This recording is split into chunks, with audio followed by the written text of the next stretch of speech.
Welcome back to Friday Night Glory. Wanted to give you an underclassman look to this classic rivalry here, the Battle of Josie Lane. We've got our man David Vazquez, offensive lineman for Newman Smith as a sophomore, just turned 15 years old. He's in the 6'2", 280 range at this point. Looks like he'll probably be a 6'4" or 6'5" Division I prospect here within the next year to 18 months. David, you're not that far out of grade school and junior high from some of these kids that are at Turner now. No, sir.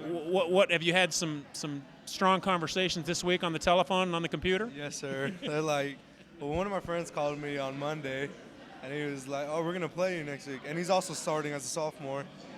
And I told him, "Well, I've been here. I started as a freshman, last year, going three rounds deep in the playoffs." Yeah.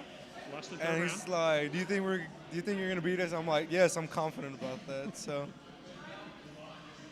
What's it been for you like this year? I know the suspensions the first 3 games and the brutal non-league schedule with the 2 Keller schools and Denton Ryan. 3 very tough losses the last 3 weeks where I've been calling the games with Randy. Could have been 3 victories. Yeah, what's the attitude been like for the kids and the coaching staff? Well, has to have been tough. Yeah, it has. Knowing coming in from as a freshman, I knew I was going to go through this.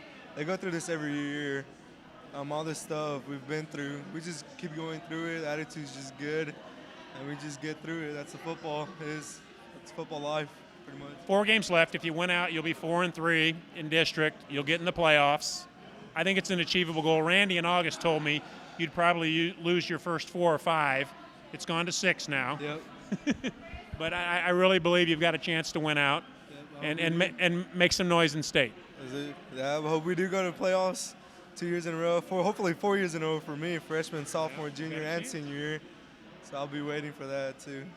There you have it, folks. Just your average high school sophomore here. He'll be a 300-pound athlete pretty soon and a Division I player in a couple of years. Thank you, David.